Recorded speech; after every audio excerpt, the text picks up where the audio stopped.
Hi hello my dear aspirants. So మనము group 2 group 3 test సిరీస్లో భాగంగా మనకు first test Telangana culture. So Telangana కల్చర్లో మనము టోటల్గా దాదాపు 12 టెస్టులను మనము పెట్టుకోవడం జరిగింది సార్. ఆ 12 టెస్టులలో ప్రతి టెస్టుకు 30 మార్క్స్ ఉన్నాయి కాబట్టి ప్రతి క్వశ్చన్ ఎక్స్ప్లెనేషన్ చేయడం జరుగుతుంది. మీరందరూ కూడా టెస్ట్ రాసిన తర్వాత ఈ వీడియోస్ను మీరు చూసుకోవచ్చు sir. Okay right. First question ఏంటి అనేది మనం చూద్దాం. సో ఫస్ట్ క్వశ్చన్ కనుక చూసినట్లయితే తెలంగాణ కల్చర్, ఇక్కడ తెలంగాణ రాష్ట్ర చిహ్నాలు, తెలంగాణ రాష్ట్ర చిహ్నాలు, ప్రముఖులు, బిరుదులు, కుల సంఘాలు, ఈ 4 టాపిక్ల మీద మనకు కంపల్సరీ 2 మార్కులు రావడం జరుగుతుంది సార్. 1 or 2 మార్క్స్ గన్ షాట్గా రావడం జరుగుతుంది కాబట్టి మీరు ఎట్టి పరిస్థితుల్లో మిస్ కావద్దు.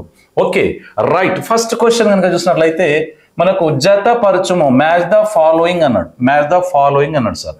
సో ఆన్సర్ ఏమిచ్చింది ఇక్కడ మనకు, ఏమిచ్చాడంటే జమ్మి, తంగేడు, పాలపిట్ట, కొర్రమీను. A Channa striata, B Prosopis cineraria, C Cassia auriculata, D Coracias benghalensis sir. Coracias, ఇది benghalensis. Okay right. Match the following అన్నాడు కాబట్టి ఇక్కడ ఆన్సర్ ఏంటి, జమ్మి. ఇక్కడ జమ్మికి యొక్క ఇవి శాస్త్రీయ నామాల మీద ఇవ్వడం జరిగింది సార్. శాస్త్రీయ నామాల మీద బిట్ ఇవ్వడం జరిగింది. రైట్. మరి ఇక్కడ శాస్త్రీయ నామాలు ఏంటివి అని చూసినట్లయితే జమ్మి అనేది మనం చూస్తాం తెలంగాణ రాష్ట్ర వృక్షం సార్. ఇది మనకు ఇది తెలంగాణ రాష్ట్ర వృక్షంగా, తెలంగాణ రాష్ట్ర వృక్షంగా మనకు అనౌన్స్ చేయడం జరిగింది ప్రభుత్వం. మొత్తం తెలంగాణ రాష్ట్ర అధికార చిహ్నాలను మనకు 2014 నవంబర్ 17వ తేదీన అప్పటి ప్రభుత్వము అధికారికంగా ప్రకటించడం జరిగింది. సో దానిలో భాగంగా మనకు తెలంగాణ రాష్ట్ర వృక్షం జమ్మి. దీని యొక్క శాస్త్రీయ నామం కనుక చూసినట్లయితే ప్రోసోఫిస్ సిననేరియా సార్. ప్రోసోఫిస్ సిననేరియా.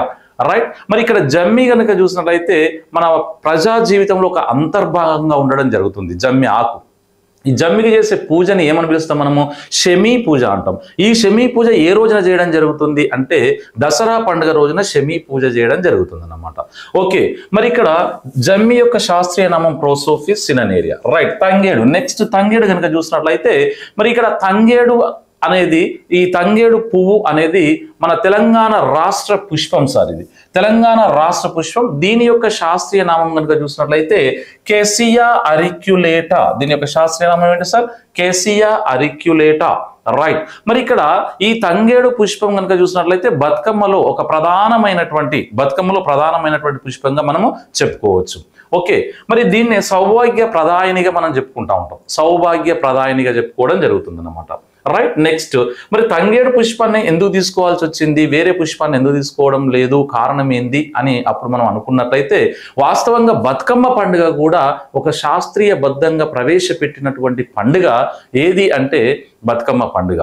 ఎందుకు శాస్త్రీయబద్ధంగా అంటే అప్పుడు ఎక్కువ మంది వ్యాధులతో బాధపడుతున్నారు, వాళ్ళు తాగే నీరు చెరువుల నుండి తీసుకొచ్చుకునేది, చాలా మంది చనిపోతున్నారు. కాబట్టి శాస్త్రవేత్తలు అందరూ కూడా వాళ్ళను అధ్యయనం చేసిన తర్వాత నీటి కాలుష్యం ద్వారా వీళ్ళు చనిపోతున్నారని గుర్తించి అప్పుడు నీటిని శుద్ధీకరణ చేస్తే వ్యాధులు తగ్గుముఖం పడతాయని, మరి రసాయన పదార్థాలు అప్పుడు తగినంత ఉండవు కాబట్టి, చెరువు నీటిలో పోయిస్తే అంత లేవు కాబట్టి సహజ సిద్ధంగా శుద్ధీకరణ జరగాలంటే రసాయనాలు ఉన్నటువంటి పుష్పాలతో ఒక పండుగ వాతావరణాన్ని క్రియేట్ చేసినట్లయితే, ఆ పుష్పాలను నీటిలో వదిలినట్లయితే ఖచ్చితంగా ఆ పుష్పాలలో ఉండేటువంటి రసాయనం నీటిలోనికి పోయి బ్యాక్టీరియాలు చనిపోతాయనే ఆలోచనతోని బతుకమ్మ పండుగను ప్రవేశపెట్టడం జరిగింది.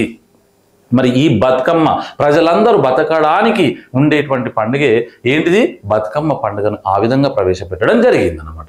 అందులో ప్రధానమైన పుష్పం ఏది అంటే తంగేడు. మరి ఈ తంగేడులో అత్యధికంగా బ్యాక్టీరియాలను సంహరించేటువంటి గుణాలు ఉంటాయి. ఇది పసుపు పచ్చ వర్ణంలో ఉంటుంది. మనకు పసుపులో కూడా చూడండి, పసుపు స్త్రీల కాళ్ళకు రాస్తారు, అదెందుకు అంటే బ్యాక్టీరియా సంహరణ కోసమే. సో అట్లా కాబట్టి ఇక్కడ తంగేడు యొక్క శాస్త్రీయ నామం ఏంటి అంటే కేసియా అరిక్యులేటా. కేసియా అరిక్యులేటా అని చెప్పుకోవడం జరుగుతుంది. రైట్, నెక్స్ట్ వన్ కనుక చూసినట్లయితే పాలపిట్ట. పాలపిట్ట యొక్క శాస్త్రీయ నామం ఏంటి సార్? కొరాషియస్ బెంగాలెన్సిస్. కొరాషియస్ బెంగాలెన్సిస్. ఈ పాలపిట్ట దేనికి గుర్తు అంటే విజయానికి గుర్తు సార్. సో విజయానికి గుర్తు కాబట్టి, అప్పుడు విజయానికి చిహ్నం కాబట్టి దీన్ని రాష్ట్ర ప్రభుత్వము రాష్ట్ర పక్షిగా పరిగణించడం జరిగింది. Okay right. మరి ఇక కొర్రమీను కనుక చూసినట్లయితే తెలంగాణ రాష్ట్ర చేప. తెలంగాణ రాష్ట్ర చేప అనేది ఇది కొర్రమీను. కొర్రమీను దీని యొక్క శాస్త్రీయ నామం ఏంటిది అంటే చెన్నా స్ట్రయేటా. చెన్నా స్ట్రయేటా. స్ట్రమేటా కాదు సార్, స్ట్రయేటా. కాబట్టి ఇప్పుడు ఆన్సర్ ఏమవుతుంది మనకు అంటే ఇక్కడ 1B ఉంది. ఇక్కడ రెండిట్లో ఉన్నది సార్ బి, ఇక్కడ కూడా బి ఉన్నది. నెక్స్ట్ 2C ఉన్నది. 2C దీనిలో ఉన్నది, కన్ఫ్యూజన్ కావద్దు. నెక్స్ట్ పాలపిట్ట థర్డ్ వన్ 3D ఎందులో ఉంటే అది ఆన్సర్ అయితే 3D 4A. కాబట్టి first question answer is D sir. First question answer is D. Okay right. Next question Telangana రాష్ట్ర చిహ్నాలులో భాగంగా క్రింది వానిలో సరి అయినది అన్నాడు. సెకండ్ వన్ సార్, క్రింది వానిలో సరి అయినది. తంగేడు పువ్వును బంగారంగా భావిస్తారు. బి దసరా పండుగ రోజున జమ్మి ఆకును సౌభాగ్యప్రదాయంగా భావిస్తారు. తెలంగాణ రాష్ట్ర జంతువు సున్నితత్వము అమాయకత్వానికి ప్రతీక.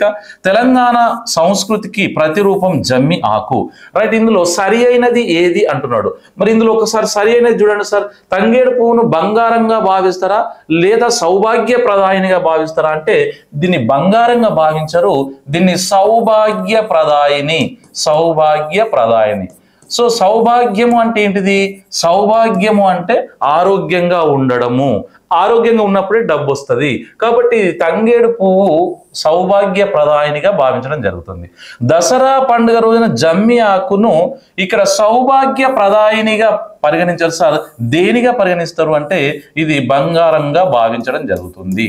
ఆ రోజు దసరా పండుగ రోజు దీనిని బంగారంగా భావిస్తారు. కాబట్టి A, B రెండు కూడా తప్పే ఉన్నాయి. ఓకే, ఇక నెక్స్ట్ తెలంగాణ రాష్ట్ర జంతువు ఏంటి సార్? మనకు తెలంగాణ రాష్ట్ర జంతువు కనుక చూసినట్లయితే మచ్చల జింక, స్పాటెడ్ డీర్ అంటాం.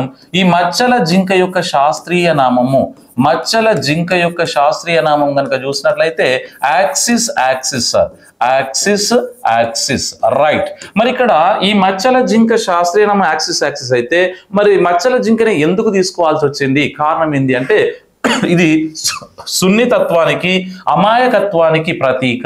సో అందుకని దీన్ని తీసుకోవడం జరిగింది. ఇది కరెక్ట్ గానే ఉన్నది. నెక్స్ట్ డి కనుక చూసినట్లయితే తెలంగాణ సంస్కృతికి ప్రతిరూపం జమ్మి ఆకు. ఎస్, తెలంగాణ సంస్కృతికి ఇది ఒక ప్రతిరూపంగా చెప్పుకోవచ్చు అని అంటున్నా. లేదా తెలంగాణ సంస్కృతికి ప్రతిరూపము ఏమని చెప్పొచ్చు?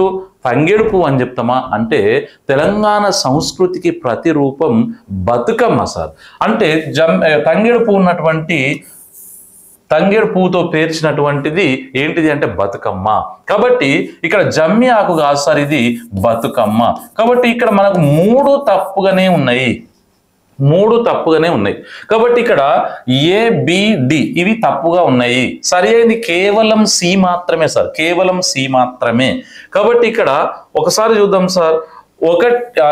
ABD అంటే 1, 2, 4 సరికాదు, 3 సరి అయినది. కాబట్టి ఇక్కడ ఇది 1, 2, 3 పెట్టుకోవాలి సార్. ఇది 1, 2, 3, 4 సరే. కాబట్టి ఇక్కడ ఆన్సర్ ఏంటిది అంటే సి అయితే సార్. 1, 2, 3, 4 సరి అయినది. బి 1, 2 సరి అయినది, 3, 4 సరి కాదు. డి 1, 2, 3 సరి అయినది, 4 సరి కాదు. 1, 2, 4 సరి అయినది సరికాదు, 3 సరి అయినది. కాబట్టి ఆన్సర్ ఏంటి సార్? Answer is 3. అంటే ఇక్కడ 3 వచ్చింది కాబట్టి ఇక్కడ ఆన్సర్ సి అయితే sir. Answer is C. Okay, second one answer is C sir. Next question జతపరచుము అన్నాడు. Match the following. So Ramana Reddy, Ravi Shankar, Ele Lakshman, ఎక్క యాదగిరిరావు. తెలంగాణ సాహిత్య లోగో, ప్రపంచ తెలుగు మహాసభల లోగో, తెలంగాణ అమరవీరుల స్తూపం, తెలంగాణ రాష్ట్ర అధికార చిహ్నం, తెలంగాణ ఈ తల్లి విగ్రహం. ఇక్కడ 4 ఆప్షన్లు ఉన్నాయి. ఇక్కడ అంటే 5 ఉన్నాయి సార్. ఇక్కడ గుర్తుంచుకోవాలి. ఇట్లాంటివి మనము 100% మనము ఒక్కసారి మిస్టేక్ చేస్తే పూర్తిగా మనకు ఆ క్వశ్చన్ తప్పయ్యేటువంటి అవకాశం ఉంటుంది. కాబట్టి ఒకసారి మనం చూసినట్లయితే ఇక్కడ మ్యాచ్ ద ఫాలోయింగ్ అన్నాడు కాబట్టి ఒకసారి చూద్దాం సార్. మరి ఇక్కడ రమణారెడ్డి, రవిశంకర్, ఏలి లక్ష్మణ్, ఎక్క యాదగిరిరావు అన్నాడు. మరి ఏంటి ఇక్కడ ఏమొస్తుంది ఒకసారి చూడండి సార్. ఒకసారి మీరు ఆన్సర్ చూసినట్లయితే ఏమొస్తుంది మనకు? మనకు తెలిసిన వాటి నుండి తెలియని వాటికి పోవాలి సార్. మనం ఎప్పుడైనా గుర్తుంచుకోండి, తెలిసిన వాటి నుండి తెలియని వాటికి పోతే మనకు టైం సేవ్ అవుతుంది. అంతేగాని తెలియని వాటి నుంచి మనము అట్లే ఉంటే ఏమవుతుంది అంటే మనకు టైం అంతా అక్కడే పోతుంది. టైం అక్కడే పోవడం వల్ల ఏమవుతుంది, మనము లాస్ కావడం జరుగుతుంది. కాబట్టి మీరు ఎగ్జామ్ రాసే ప్రతిసారి కూడా మీకు ఫస్ట్ అన్ని ఒకసారి చదివిన తర్వాత మాత్రమే మీరు ఆన్సర్ చేయండి. లేకపోతే అక్కడ మనము మిస్టేక్ చేసేటువంటి అవకాశము ఉండొచ్చు. కాబట్టి ఇప్పుడు చూద్దాం. ఎక్క యాదగిరిరావు మనకు తెలుసు. ఎక్క యాదగిరిరావు అనగానే ఈయన అమరవీరుల స్తూప రూపకర్త. అమరవీరుల స్తూపం వేరు, ఇక్కడ తెలంగాణ అమరవీరుల స్మారకం వేరు సార్. గుర్తుంచుకోండి, అమరవీరుల స్మారకం కొత్తగా ఇప్పుడు మనకు వచ్చినటువంటిది. మరి ఇక్కడ మనం చూసినట్లయితే ఎక్క యాదగిరిరావు కనుక చూసినట్లయితే ఈయన అమరవీరుల స్తూప రూపకర్త. ఈ ఎక్క యాదగిరిరావు అనేటైన ఈయన మహబూబ్ నగర్ జిల్లాకు చెందినటువంటి వ్యక్తి. ప్రస్తుతం ఈయన ఎక్కడ నివసిస్తున్నాడు అంటే హైదరాబాదులోని ఓల్డ్ సిటీలో నివసించడం జరుగుతుంది. కాబట్టి ఇక్కడ అమరవీరుల స్తూప రూపకర్త ఎవరని చెప్తాం సార్ మనము?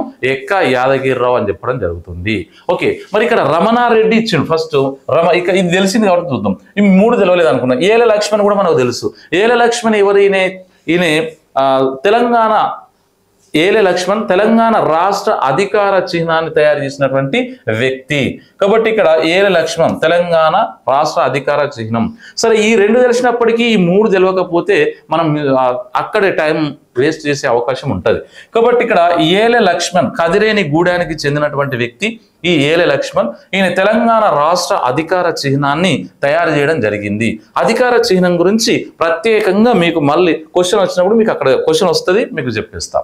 రైట్, ఇక నెక్స్ట్ రమణారెడ్డి అన్నాడు. సో రమణారెడ్డి ఈయన ఎవరు అంటే ప్రపంచ తెలుగు మహాసభల లోగో తయారు చేసినటువంటి వ్యక్తి ఎవరు అంటే రమణారెడ్డి. ఇక రవిశంకర్ కనుక చూసినట్లయితే తెలంగాణ సాహిత్య అకాడమీ లోగో తయారు చేసినటువంటి వ్యక్తి ఎవరు అంటే రవిశంకర్. రైట్, మరి ఇక్కడ బివిఆర్ చారి ఒక ఆయన మనకు గుర్తుకొస్తారు. ఆయన ఎవరు? తెలంగాణ తల్లి విగ్రహ రూపకర్త. లోగోలు తయారు చేయడం వేరు, విగ్రహ రూపకర్తలు వేరు. మరి ట్యాంక్ బండ్ మీద ఉండేటువంటి గౌతమ బుద్ధుని ప్రతిమ చేసింది ఎవరు అంటే గణపతి స్థపతి అంటా ఉన్నాం. అని గణపతి స్థపతి. కాబట్టి ఇక్కడ ఇవన్నీ కూడా మనం చూడాలి. కాబట్టి ఇక్కడ రమణారెడ్డి. కాబట్టి 1 ఏమైతుంది? బి, ప్రపంచ తెలుగు మహాసభల లోగో. 1B ఎక్కడ సార్? 2 దిక్కులో ఉంది. ఇక్కడ బిలో ఉన్నది, డిలో ఉన్నది. 1B. నెక్స్ట్ 2A ఇక్కడ కూడా ఉన్నది, ఇక్కడ కూడా కన్ఫ్యూజన్ కావద్దు. ఏ ఒక్క చిన్న కన్ఫ్యూజన్ అయినా పోతాం మనం. తర్వాత 2A. నెక్స్ట్ 3D అంటే తెలంగాణ రాష్ట్ర అధికార చిహ్నం. కాబట్టి 3D ఇక్కడ కూడా 3DA ఉన్నది. ఇక్కడ దాదాపు అన్ని దగ్గర సంబంధాన్ని కలిగి ఉన్నాయి సార్. ఇక్కడ మళ్ళా ఒక్కసారి చూసినట్లయితే ఎక్క యాదగిరిరావు ఏంటిది అంటే 4Cకి వచ్చింది. కాబట్టి ఆన్సర్ ఏమైతుంది సార్? బి ఆన్సర్ అవుతుంది. ఈ కాదు, ఇక్కడ ఇది తప్పు. ఇవన్నీ 3 కరెక్ట్ ఉన్నాయి కానీ ఒక్క కడ మిస్టేక్ ఉన్నది. Okay, right. కాబట్టి ఆన్సర్ బి. ఆన్సర్ ఏమైతుంది? Third one answer is B. Okay, right. Next క్వశ్చన్కి వెళ్ళిపోదాం. వరుస క్రమంలో అమర్చండి. తెలుగు భాషకు ప్రాచీన హోదా. బి, తెలంగాణ రాష్ట్ర చేపను అధికారికంగా ప్రకటించారు. తెలంగాణ రాష్ట్ర అధికార చిహ్నాలను అధికారికంగా ప్రకటించారు. బతుకమ్మ బోనాలను రాష్ట్ర ప్రభుత్వం అధికారికంగా ప్రకటించింది. So excellent bit sir. మీకు ఇదంతా టోటల్గా ఐడియా ఉంటేనే మనము ఇది ఒక ఆర్డర్ వైజ్గా ఒక క్రమంలో అంటే ఎక్కువ స్థాయి నుండి తక్కువ స్థాయికి మనం చూస్తూ ఉంటాం. ఓకే, మరి ఇప్పుడు ఒకసారి ఆన్సర్ చేయండి సార్. మీరు తెలుగు భాషకు ప్రాచీన హోదా ఎప్పుడు వచ్చింది? మీకు తెలుసు కదా, తెలుగు భాషకు ప్రాచీన హోదా వచ్చింది ఎప్పుడు? Okay, right. 2008వ సంవత్సరంలో తెలుగు భాషకు ప్రాచీన హోదా అనేది రావడం జరిగింది. కాబట్టి 2008 సార్. మనం చూద్దాం, ఫస్ట్ ఇయర్స్ చూసిన తర్వాత మనము దానిలోనికి వెళ్ళిపోదాం. కాబట్టి భారత ప్రభుత్వం తెలుగు భాషకు ప్రాచీన హోదా ఎప్పుడు ఇవ్వడం జరిగింది అంటే 2008లో ఇవ్వడం జరిగింది. 2008లో ఇచ్చింది. ఓకే, నెక్స్ట్ వన్ కనుక చూసినట్లయితే నెక్స్ట్ వన్, తెలంగాణ రాష్ట్ర చేపను అధికారికంగా ప్రకటించడం జరిగింది. ఎప్పుడు అధికారికంగా ప్రకటించిండ్రు తెలంగాణ రాష్ట్ర చేపను అంటే 2016 జూలై 20వ తేదీన 2016 జూలై 20వ తేదీ జూలై 20వ తేదీన తెలంగాణ రాష్ట్ర చేపను రాష్ట్ర చేపగా ప్రకటించడం జరిగింది అధికారికంగా. నెక్స్ట్, తెలంగాణ రాష్ట్ర అధికార చిహ్నాలను అధికారికంగా ఎప్పుడు ప్రకటించింది? ఇవి తప్ప కనుక చూసినట్లయితే తెలంగాణ రాష్ట్ర అధికార చిహ్నాలను ఎప్పుడు ప్రకటించడం జరిగింది? రైట్, మనకు 2014లోనే అనుకున్నాం మనం. 2014లో ఎప్పుడు సార్? 2014లో ఎప్పుడు అంటే నవంబర్లో ఎప్పుడు? ఎట్లా గుర్తుంచుకోవాలి సార్? ఇవన్నీ ఎట్లా గుర్తుంచుకోవాలంటే ఏం లేదు, లింక్ చేయండి సార్. లింక్ చేస్తే ఈజీగా గుర్తుంటుంది. ఎప్పుడు? నవంబర్ 17వ తేదీన 2014 నవంబర్ 17వ తేదీన 2014 నవంబర్ 17వ తేదీన ఇక్కడ మనకు అధికారికంగా ప్రభుత్వం ప్రకటించింది. మరి బతుకమ్మ బోనాలు తెలంగాణ రాష్ట్ర ప్రభుత్వం అధికారికంగా ఈ బోనాల పండుగలను తర్వాత బతుకమ్మ పండుగను ఎప్పుడు ప్రకటించింది అంటే మనకు తెలంగాణ వచ్చిన తర్వాత 14 రోజులకు అంటే జూన్ 2న మనకు తెలంగాణ రావడం జరిగింది సార్. తెలంగాణ వచ్చిన తర్వాత 14 రోజులకు అన్నాడు. సో 14 రోజుల కంటే ఎన్ని రోజులకు అంటే ఎన్నో తారీఖు అవుతుంది? ఈ 2 అవి 14 16వ తారీఖు అవుతుంది అన్నమాట. కాబట్టి 2014 జూన్ 16వ తేదీన బతుకమ్మ బోనాలను రాష్ట్ర ప్రభుత్వం అధికారికంగా ప్రకటించడం జరిగింది. ఓకే రైట్, ఇప్పుడు చూడండి, ఇప్పుడు ఆన్సర్ వస్తుంది సార్. ఇప్పుడు ఆన్సర్ ఎలా వస్తుంది చూద్దాం. తెలుగు భాషకు ప్రాచీన హోదా 2008 తర్వాత వచ్చేది ఏంటి సార్? 2008 ఫస్ట్ చూద్దాం. తర్వాత ఇది 1వది అనుకున్నాం. రెండోది కనుక చూసినట్లయితే జూన్ ముందు వస్తుంది 2014లో, కాబట్టి ఇది 2వది అనుకుందాం. తర్వాత జూన్ తర్వాత నవంబర్ వస్తుంది కాబట్టి ఇది 3వది అనుకుందాం. తర్వాత ఇది 4వది అనుకుందాం. సో కాబట్టి 1 4 3 2 1 4 3 2 ఎక్కడ sir? 1 4 3 2 answer D sir. Answer is D. అంటే మనకు ఇంత సబ్జెక్ట్ డెప్త్ మనకు తెలిస్తేనే మనం ఆన్సర్ చేయగలుగుతాం, లేకపోతే ఆన్సర్ చేయలేం సార్. కాబట్టి ఈ రోజులలో ఇప్పుడు అడిగేటువంటి ట్రెండ్ ఏంటిదంటే టీజీపీఎస్సీ అడిగే ట్రెండ్ ఏంటిదంటే సబ్జెక్ట్ అనాలిసిస్ అడుగుతుంది. సబ్జెక్టును అనాలిసిస్ చేసినప్పుడు మాత్రమే మనం ఆన్సర్ చేయగలుగుతాం, లేకపోతే చేయలేము. కాబట్టి అంటే సబ్జెక్ట్ అనాలిసిస్ ఎట్లా సార్ అంటే ఆ సబ్జెక్ట్ అనాలిసిస్ చాలా ఈజీ. అంటే 2 సార్లు చేసి మనం 3వసారి టెస్ట్ రాస్తే 100% ఈజీగా గుర్తుంటుంది సార్. నో ప్రాబ్లం, భయపడాల్సినటువంటి అవసరం లేదు. రైట్, నెక్స్ట్ క్వశ్చన్ చూద్దాం sir. So next question, Telugu భాషకు ఇటాలియన్ ఆఫ్ ది ఈస్ట్ అనడానికి గల కారణం. తెలుగు భాషకు ఇటాలియన్ ఆఫ్ ది ఈస్ట్ అనడానికి గల కారణం ఏంటిది అంటున్నాడు.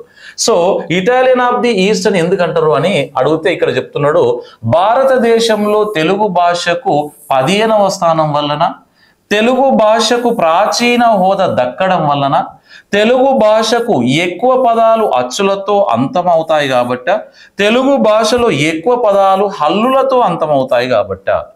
ఇటాలియన్ ఆఫ్ ది ఈస్ట్ అని ఎందుకంటారంటే కంబోడియన్ భాష కూడా ఎక్కువగా అచ్చులతో అంతమవుతుంది. కంబోడియన్ అనేది ఎక్కువగా అచ్చులతో అంతమవుతుంది కాబట్టి అప్పుడు అదే విధంగా తెలుగు భాష కూడా ఎక్కువగా అచ్చులతో అంతమవుతుంది కాబట్టి దీన్ని ఇటాలియన్ ఆఫ్ ది ఈస్ట్ అనడం జరిగింది. రైట్, ఎట్లా మీకు జస్ట్ ఎగ్జాంపుల్ తెలవాలి సార్. ఎట్లా తెలుస్తుంది? ఫర్ ఎగ్జాంపుల్ నేను వస్తున్నా, నా అంటే ఏమున్నది? నాలో ఆ అనేటువంటి అచ్చు ఉన్నది కదా, నాలో ఆ అనేటువంటి అచ్చు ఉన్నది కాబట్టి ఇక్కడ అచ్చుతో అంతమవుతుంది. ఏ పదం మాట్లాడినా అచ్చుతోనే ఎండ్ అవుతుంది, హల్లుతో ఎండ్ కాదు. నేను పోతున్నా కాదు అంటున్నా, దూలో ఏమున్నది? ఊ ఉన్నది కాబట్టి అలా అచ్చుతో అంతమవుతుంది కాబట్టి దీనిని ఇటాలియన్ ఆఫ్ ది ఈస్ట్ అన్నారు. ఏ చరిత్రకారుడు అన్నాడు ఇటాలియన్ ఆఫ్ ది ఈస్ట్ అని అంటే నికోలస్ కాంటే. నికోలస్ కాంటే. నికోలస్ కాంటే అనేటువంటి చరిత్రకారుడు ఇక్కడ ఏమని చెప్పిండు అంటే ఈ తెలుగు భాషను ఇటాలియన్ ఆఫ్ ది ఈస్ట్ అనడం జరిగింది. ఎందుకు కారణం అంటే ఇది కారణం. కాబట్టి ఆన్సర్ సి. మరి భారతదేశంలో తెలుగు భాషకు 15వ స్థానం ఉంది కదా, మరి 15వ స్థానం ఉన్నదా? ఉండడం వలన అంటే అది కాదు, ఉన్నది కరెక్టే కానీ అది కాదు, కారణం అది కాదు. సో మరి తెలుగు భాషకు ప్రాచీన హోదా దక్కిందా? దక్కడం వల్ల అంటాం మనం ఈస్ట్ అని? కాదు. తర్వాత ఇది తెలుగు భాషలో ఎక్కువ పదాలు హల్లులతో అంతమవుతాయా? అసలు హల్లులతో అంతమయ్యే పదాలే అసలు అసలు కనబడవు మనకు, ఇంకేం కనబడవు, అవి కనబడవు అంటున్నా. ఊలో ఊ లేదా? కాబట్టి అట్లా. సో కాబట్టి answer is C sir, answer is C.